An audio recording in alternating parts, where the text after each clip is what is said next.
focus, Doug? Yeah, I'm going to take this lens off. Okay, hang on. Because I'm going to do the same up here. Frank, can I slide this down, sorry? We got time. Yeah. Plenty of time.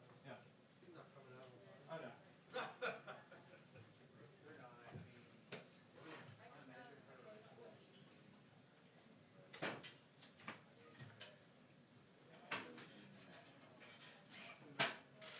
I'm going to ask you to hold on for just a second while I put one camera up here. Okay? Thank you very much. Very kind of you.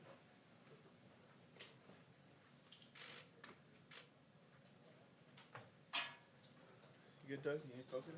Yeah, people know.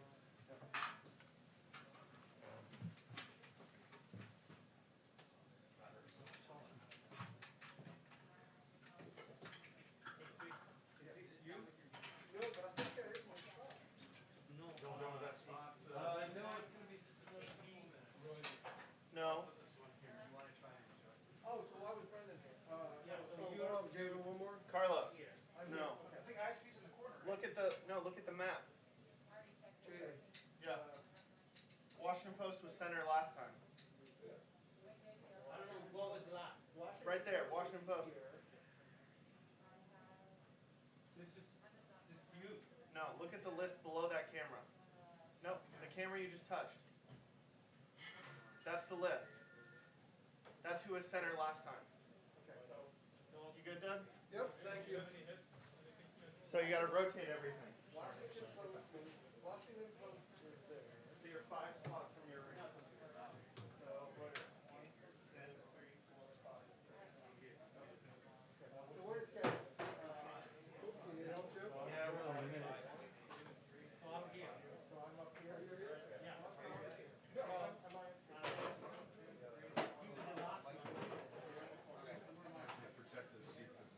Sure, no problem. I'm going to protect it by threatening to drop something on someone's head. Check 1 2 3 4 5 6 7 8 9 10. Check 1 2 3 4 5 6 7 8 9 10. Probably a little bit down from there, Michaela. I'm hearing it now. Check 1 2 3 4 5 6 7 8 9 10. 1 2 1 2 3 4 5 6 7 8 9 10. Good. I think that's better. I hear you a little bit. I think that's better. You got any slip?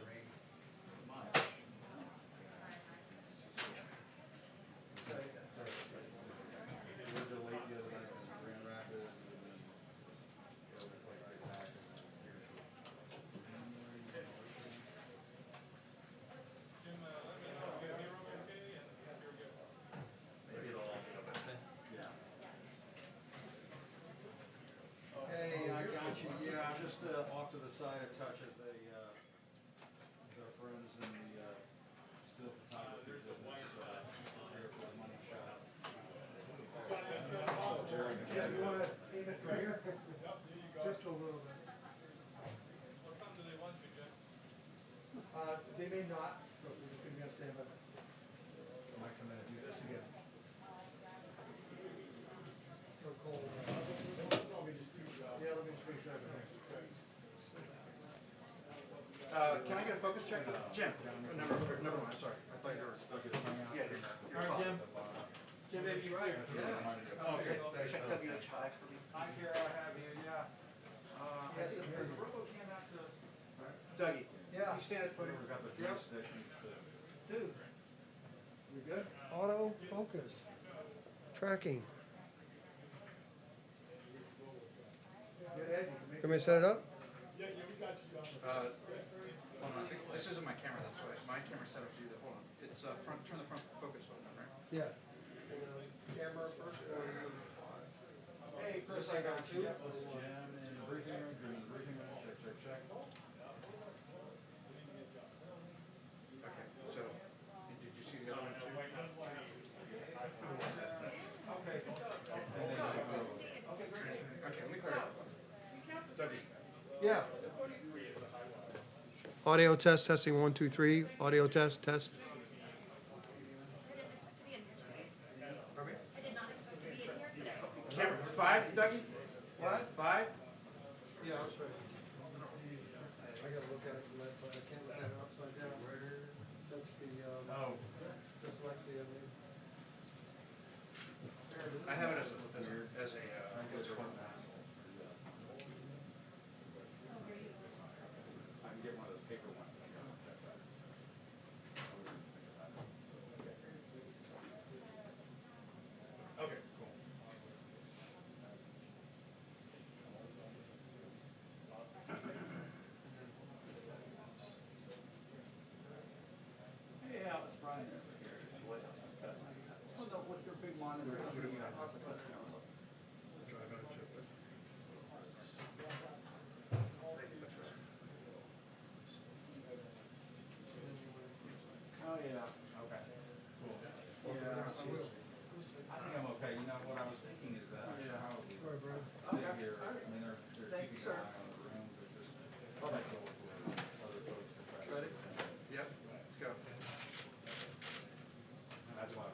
Huh?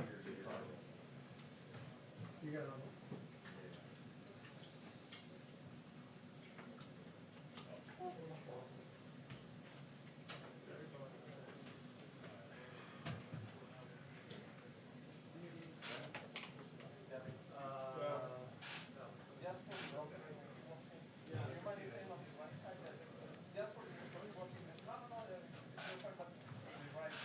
I'm probably gonna try and hug this wall as close as possible. You need a focus point, guys? Matt? Did we learn nothing today? Daddy. We learned nothing. Exactly. You made this up? It's like election day. Come on, go. 45. Oh yeah, I got you. Walk on again? Right. There you go. Sit there again. Come on. Good? Yep.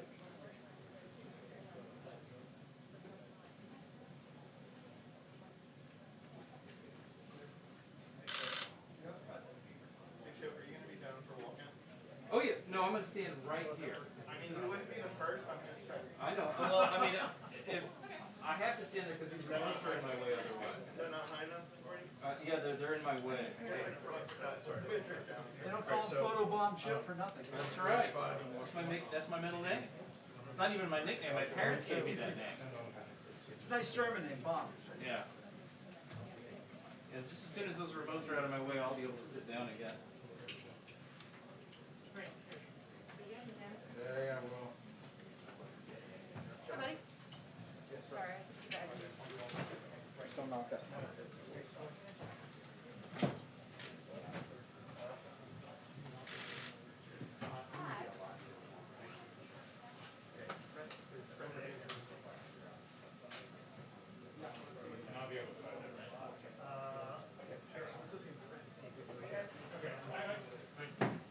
Someone told me I was there. I could, I mean, if you want me. I'm not. I'm Did NBC get they've got a chart up there. What are you looking for? Print D. Oh, that's Print D, isn't that right there? Print pool.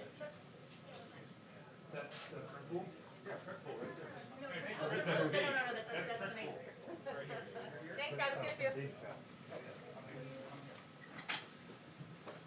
Hi, Bree. Hi, Ben. Good luck. Doug, do you know where the stenographer's chair is? No, haven't seen that in weeks.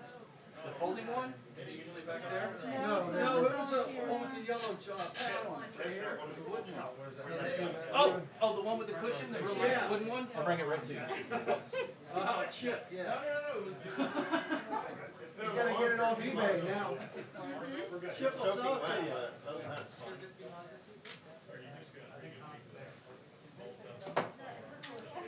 Cooler should be there. At least it's not so far.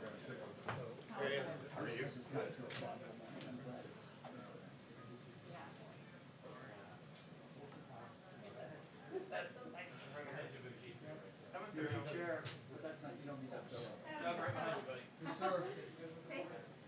I even fluffed your pillow for you. I don't know where that is. The pillow is there for your comfort. So much. You bet. Okay. Yeah? That good? There's a scramble in here right now because Good. this press conference is called Thank suddenly, you. and now we're just trying to get in place. Viewers need to be reminded that in addition to everything else going on with the election, there are still COVID restrictions in the White House briefing room. That's why when you look at the picture here, you're seeing a lot fewer journalists in place for this upcoming statement from the president. Hopefully some questions from the president about what's happening right now. I'll tell you, I talked to a Trump advisor a short time ago, and in addition to some of the gloom and doom that they're feeling inside the campaign, they're looking at Joe Biden catching up quickly in Pennsylvania, they're looking at Joe Biden catching up quickly in Georgia. There is also the prospect of a legal challenge of this campaign, mounting legal challenges in multiple states across the country to try to stop this Biden victory. And in the words of this Trump advisor, not the way I want to win. So there are some inside the campaign who would like to win this the old-fashioned way by tallying up the votes and see who wins, see who has the most votes.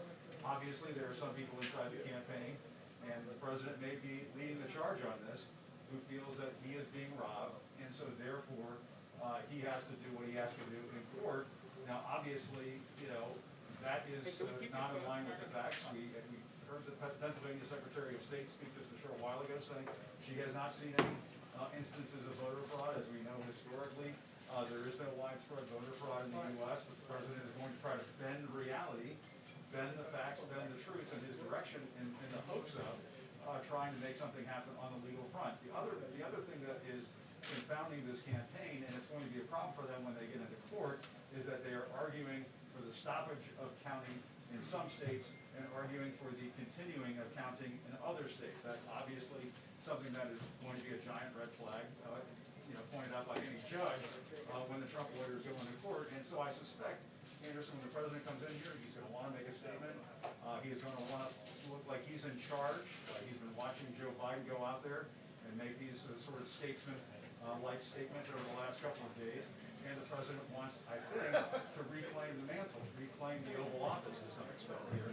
And we'll wait and see if the president wants to take any questions. There's obviously a lot on our minds in terms of what we want to ask the president, such as, for example, why not continue to count the votes? That's what we do in this country. And so we'll have to see what the president has to say about that.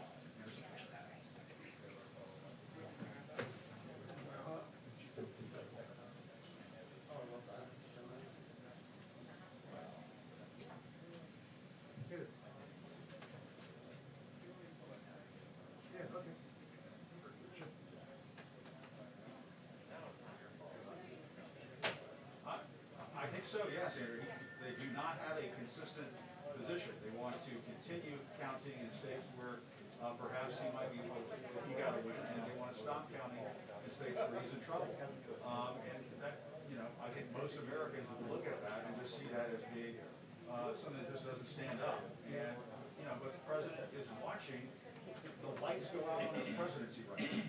That is what we're witnessing in real time. As these votes are being tabulated and Joe Biden is catching up in Pennsylvania. It feels like a long time since I've been here. The presidency of Donald J. Trump is vanishing before our eyes. And there are limited options left in this campaign, limited options left in this president. We haven't seen a one-term president in some 28 years. George H.W. Bush, when he lost presidency, went out gracefully, became friends with Bill Clinton. They almost had sort of a father-son relationship. Donald Trump is not like that. He is not going to go down without a fight. And that is what we're hearing from Trump campaign advisors. He is going to fight this out with the end. The end game is to win the presidency, and he's going to do it by hook or by crook. And that means flooding lawyers in the states all over the country and dragging them out. Like Florida on steroids, that's what they're going to do. Now, I suspect, Anderson, if we watch these votes get tabulated over the next several days, and it looks like a Biden blowout, that may limit the president's options politically. There are a lot of other And we may have Republicans like Mitch McConnell and so on tapping him on the shoulder and saying, that's it, jig is up, time to go. But at this point, the president still has options. The networks have not declared things for Joe Biden. They want to stop that freight train from coming into the station, and I suspect that is going to be the mindset of the president when he walks into the short. Joe Biden did, he's simply going to come down and make a statement, and then go back to the Oval Office of the residents, but we should find out sometime in the next few minutes.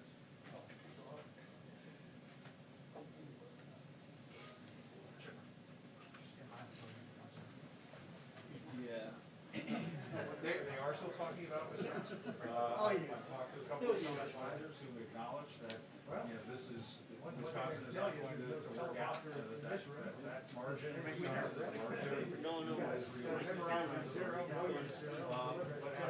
I expect that they're going to agree some sort of a standards sort of vary state by state. Strategy varies state by state. There were talks, talk of stopping the votes in Michigan. Joe Biden's way ahead in Michigan. That doesn't work. And so they are, I think, reacting minute by minute as we are reacting minute by minute to what is a Biden presidency that is starting to come into shape, that is starting to come into the picture. And the president, I suspect, is very frustrated about this. He tweets, some in all caps, some in Come on. false and misleading. And he hates that. He wants to get around that. Coming out to the podium and having us take this on live television gives him a way of getting around those types of restrictions. And so I suppose, in addition to the presidential seal being slapped on that lectern behind me, there probably ought to be a Surgeon General.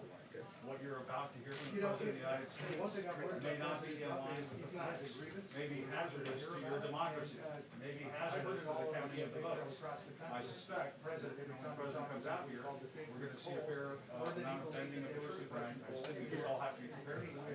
You know, we can tiptoe the reality and dance around the truth here. We're going to say what we've seen over the last 4 years. This President will lie and lie and lie.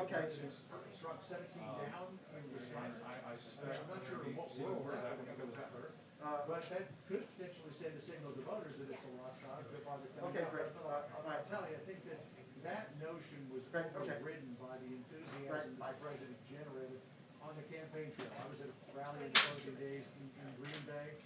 There were thousands of people who were out there, and the weather was cold, the weather was wintry, and they were still there. There were thousands of people in Omaha, Nebraska. There were thousands of people in Kenosha, Traverse City, Rochester, Minnesota. They limited it to 250 in the actual event, but there were thousands of people who were waiting outside just to show their support. So I'm not sure that this idea of suppression polls actually worked in the real world, but the president's got a case.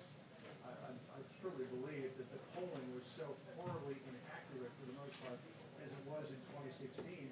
And I've said it to people on the campaign, talked to people on the campaign trail about this. Like pollsters still have not figured out for the most part how to accurately read Trump voters. And while they've had, unless he loses and runs again in 2024, they have a bigger chance to really figure it out.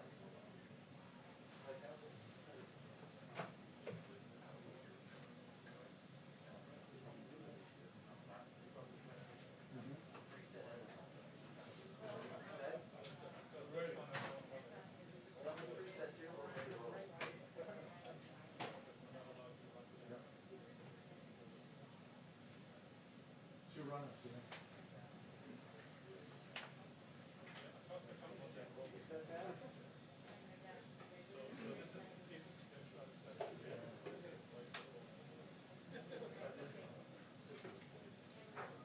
Yeah, well, I think that he's been waiting for something significant to happen, such as, if Arizona were to go his way, or if Nevada were to go his way. But I think you saw Joe Biden come out for the second time today. Yesterday, he allowed Joe Biden to have the news cycle because his campaign surrogates were out there.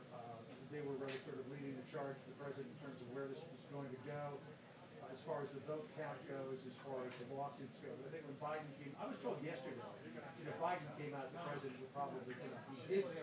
So when Biden came out against him, the president said, let's go out. I got to get in front of the cameras. Yes, I'm very thankful that you're there. Okay, I mean, I was prepared to do it myself, but this is a lot better. I did send you 2 test pictures. Yeah, and don't forget, as these races tighten, you may have a little opportunity in the next few hours to come out Okay, and say so we are good to go. We have not, we're told we're going to get 2. We're all paying attention to Pennsylvania and a lot of attention on Arizona and Nevada. But if he loses Okay, Georgia, so I'll be following away. that's unrecoverable. And when's the Okay, last thank time you. Georgia went Bye. Democratic? 1992 with Bill Clinton. So the fact that the margin is so close to Georgia is extraordinary. I lived there for 5-6 years. So the fact I saw the tone and tenor of the demographic makeup and the politics of the state beginning to change. But for a Republican president to lose Georgia,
never parked in this one before, so I don't know how big it will be. I could take an Uber home. Oh, It's not a terrible thing. That's what one of our producers says all the time. It's like, she parks in one of these spots and it's like 8 o'clock or.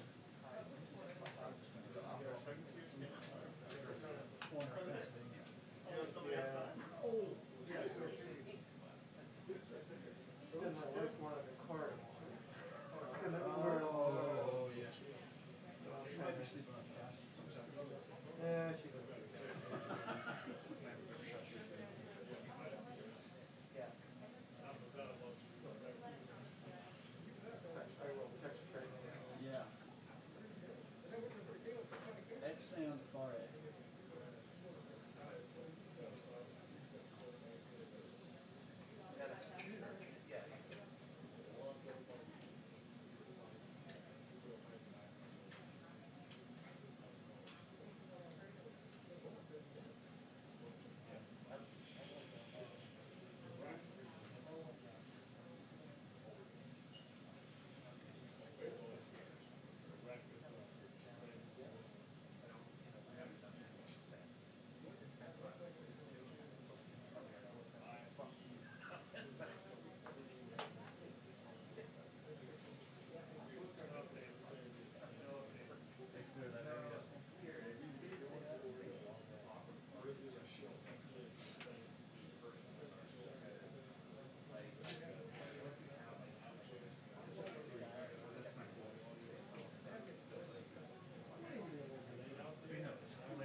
That's relate, huh?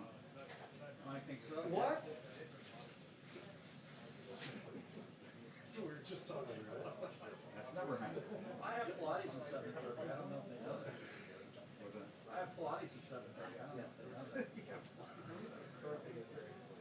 Okay, so I gotta be honest. They got me for centuries. That's the sad thing about the way life is right now. We don't have plans to go anywhere.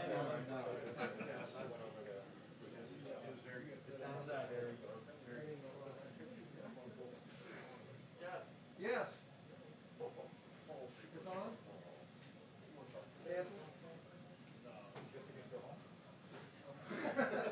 So they get there? What's it like? You're closer. All right.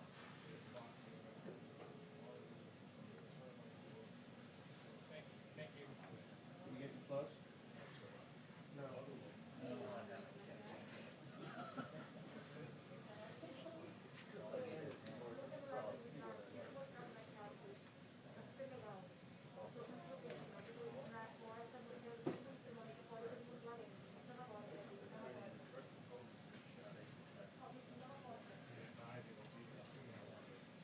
They doing? Good. They said they will give a 2-minute warning.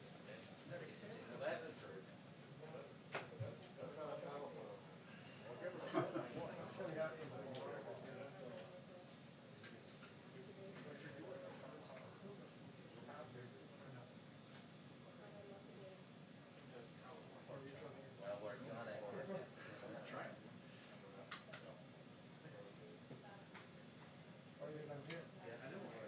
Okay, why do you think I got that? I know where you got that. Well, we're gonna be here.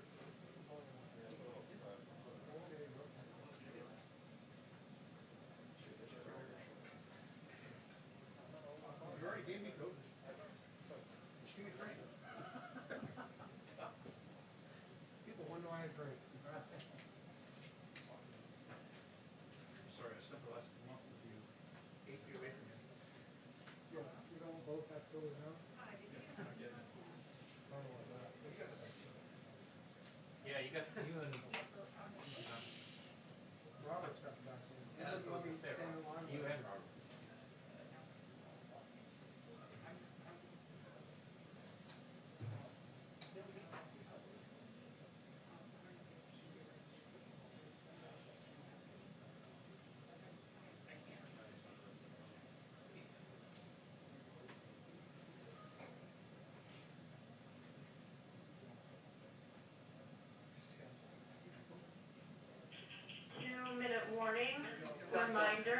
do not have a seat in the briefing room. You are not allowed in the briefing.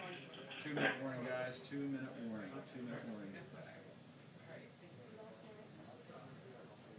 Oh, yeah, I'm gonna need it.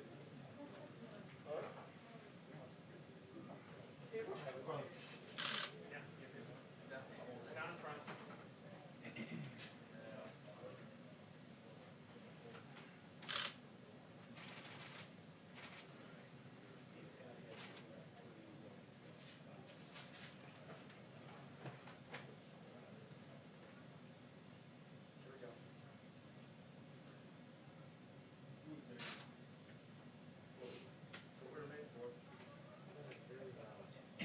What was that? Somebody dropped something? I don't know.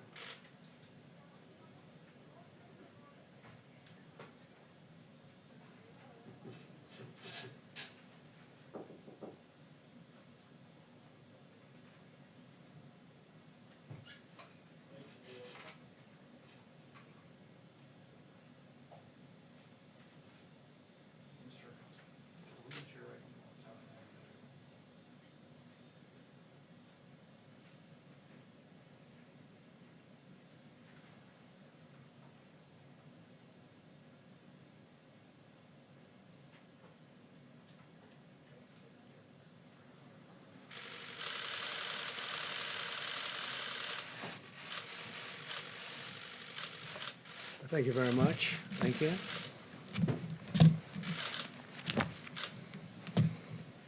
Good evening. I'd like to provide the American people with an update on our efforts to protect the integrity of our very important 2020 election. If you count the legal votes, I easily win. If you count the illegal votes, they can try to steal the election from us. If you count the votes that came in late, we're looking at them very strongly, but a lot of votes came in late. I've already decisively won many critical states, including massive victories in Florida, Iowa, Indiana, Ohio. To name just a few, we won these and many other victories despite historic election interference from big media, big money, and big tech. As everybody saw, we won by historic numbers. And the pollsters got it knowingly wrong. They got it knowingly wrong. We had polls that were so ridiculous, and everybody knew it at the time. There was no blue wave that they predicted. They thought there was going to be a big blue wave. That was false. It was done for suppression reasons. But instead, there was a big red wave. And it's been properly acknowledged, actually, by the media. They were, I think, very impressed. But that was after the fact. That doesn't do us any good. We kept the Senate despite having twice as many seats to defend as Democrats, and in a really much more competitive states. We did a fantastic job with the Senate. I think we're very proud of what's happened there. We had many more seats to defend. They spent almost $200 million on Senate races in South Carolina and Kentucky alone, 2 races, and hundreds of millions of dollars overall against us. At the national level, our opponents' major donors were Wall Street bankers and special interests. Our major donors were police officers, farmers, everyday citizens. Yet for the first time ever, we lost 0 races in the House. I was talking to Kevin McCarthy today. He said he couldn't believe it. 0 races, very unusual thing, 0. And actually won many new seats with, I think, many more on the way. This was also the year of the Republican woman. More Republican women were elected to Congress than ever before. That's a great achievement. I won the largest share of non-white voters of any Republican in 60 years, including historic numbers of Latino, African American, Asian American, and Native American voters, the largest ever in our history. We grew our party by 4 million voters, the greatest turnout in Republican Party history.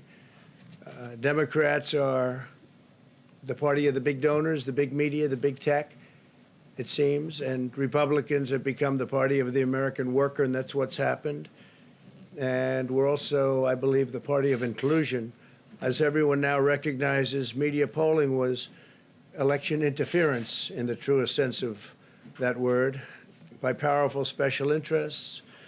These really phony polls, I have to call them phony polls, fake polls, were designed to keep our voters at home, create the illusion of momentum for Mr. Biden, and diminish Republicans' ability to raise funds.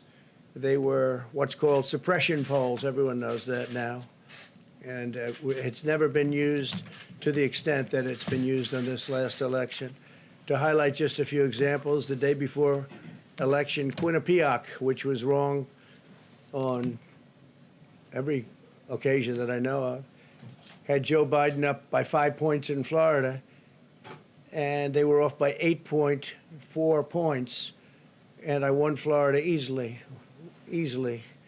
So they had me losing Florida by a lot, and I ended up winning Florida by a lot. Other than that, they were very accurate. They had him up 4 points in Ohio, and they were up by 12.2 points. And I also won Ohio, great state of Ohio, very easily.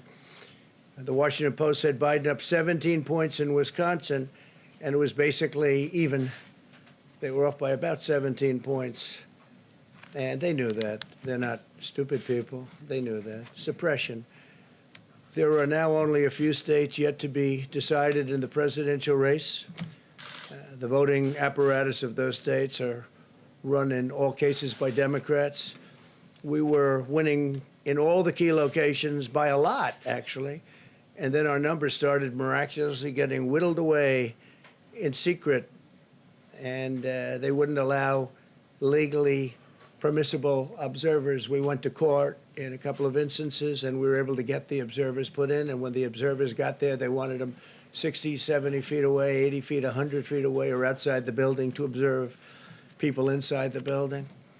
And we won a case, a big case, and we have others happening. There are lots of litigation, even beyond our litigation. There's tremendous amount of litigation generally because of how unfair this process was. And I predicted that. I've been talking about mail-in voting for a long time. It's really destroyed our system. It's a corrupt system. And it makes people corrupt even if they aren't by nature. But they become corrupt. It's too easy. They want to find out how many votes they need, and then they seem to be able to find them. They wait, and then they find them. And you see that on election night. We were ahead in vote in North Carolina by a lot, tremendous number of votes. And we're still ahead by a lot, but not as many, because they're finding ballots all of a sudden. Oh, we have some mail-in ballots. It's amazing how those mail-in ballots are so one-sided, too. I know that it's supposed to be to the advantage of the Democrats, but in all cases, they're so one-sided. We were up by nearly 700,000 votes in Pennsylvania. I won Pennsylvania by a lot, and that gets whittled down to, I think they said now we're up by 90,000 votes, and they'll keep coming and coming and coming. They find them all over, and they don't want us to have any observers, although we won a court case. The judge said you have to have observers. Likewise in Georgia, and they're appealing. Actually, they're appealing.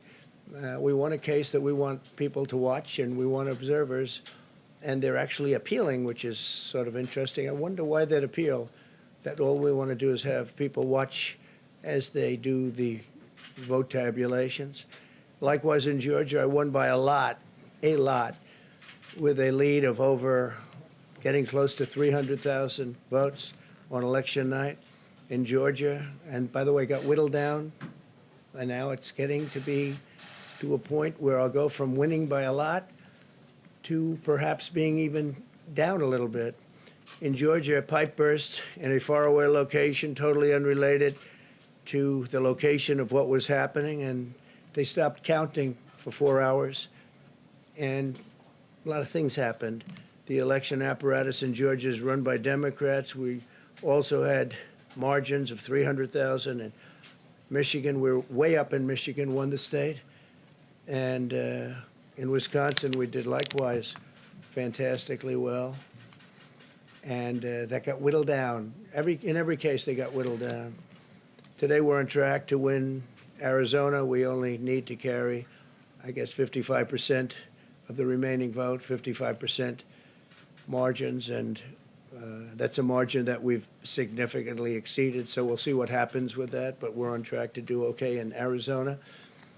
Our goal is to defend the integrity of the election. We'll not allow the corruption to steal such an important election, or any election for that matter. And we can't allow anybody to silence our voters and manufacture results. I've been doing a lot of public things for a long time. I've never had anything that's been as inspirational, by people calling, talking, sending things to us. I've never seen such love and such affection and such spirit as I've seen for this. People know what's happening, and they see what's happening, and it's before their eyes. And there are many instances which will be reported very shortly. There's tremendous litigation going on, and this is a case where they're trying to steal an election. They're trying to rig an election, and we can't let that happen. Detroit and Philadelphia, known as two of the most corrupt political places anywhere in our country, easily cannot be responsible for engineering the outcome of a presidential race, a very important presidential race. In Pennsylvania, Democrats have gone to the state Supreme Court to try and ban our election observers, and very strongly. Now, we won the case, but they're going forward. They don't want anybody in there. They don't want anybody watching them as they count the ballots. And I can't imagine why. There's absolutely no legitimate reason why they would not want to have people watching this process, because if it's straight, they should be proud of it. Instead, they're trying, obviously, to commit fraud. There's no question about that. In Philadelphia, observers have been kept far away, very far away, so far that people are using binoculars to try and see, and there's been tremendous problems caused. They put paper on all of the windows so you can't see in, and the people that are banned are very unhappy and become somewhat violent. The 11th Circuit ruled that in Georgia, the votes have been in by Election Day, that they should be in by Election Day, and they weren't. Votes are coming in after Election Day. And they had a ruling already that you have to have the votes in by Election Day. To the best of my knowledge, votes should be in by Election Day. And they didn't do that. Democrat officials never believed they could win this election honestly. I really believe that. That's why they did the mail-in ballots, where there's tremendous corruption and fraud going on.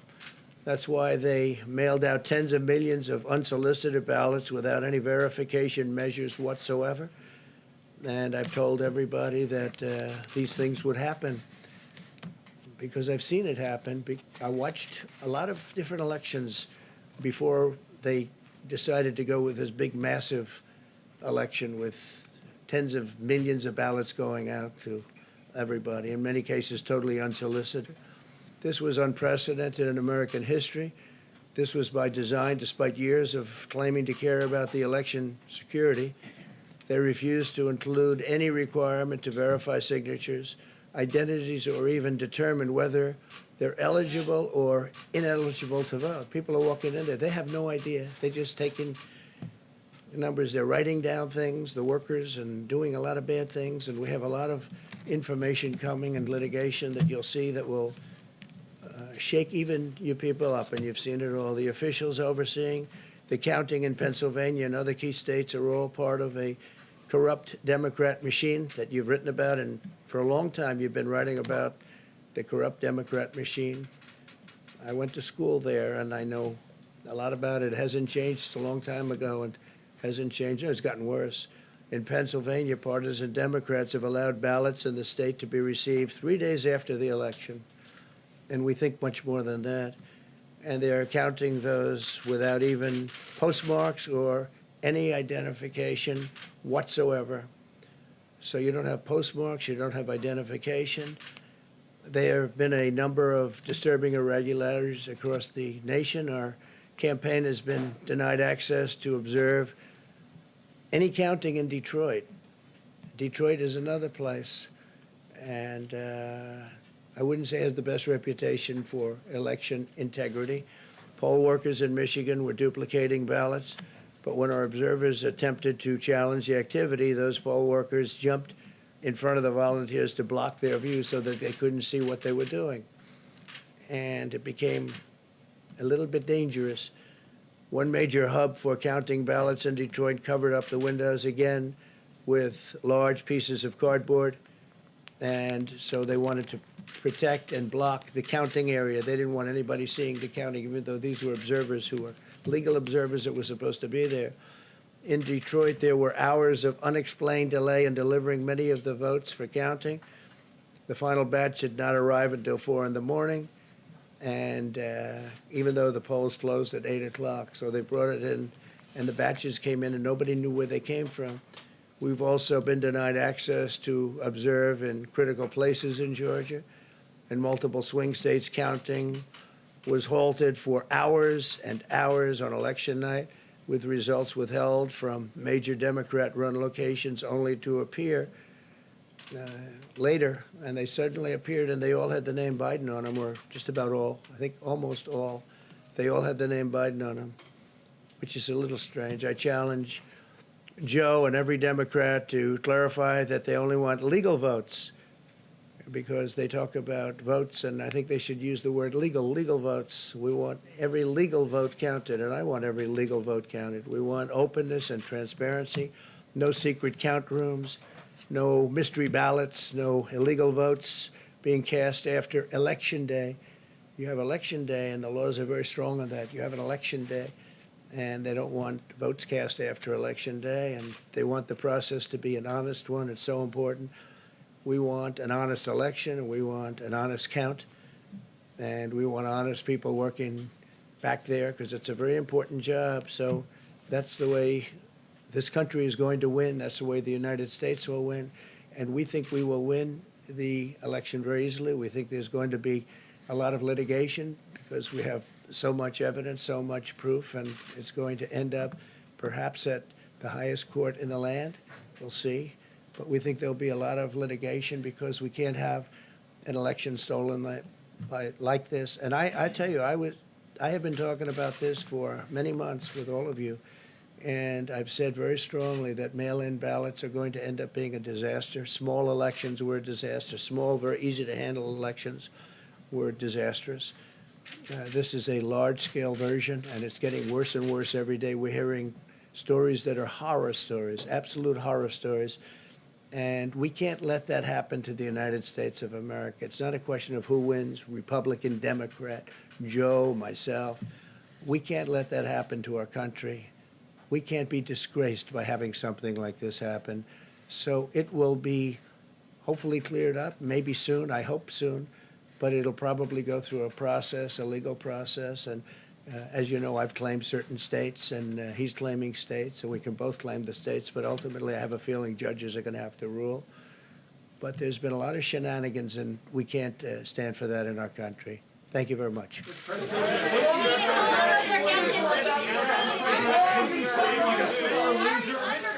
Are you being a sore loser? Why is the president undercutting this process? Haley, are you here as press secretary or Trump advisor?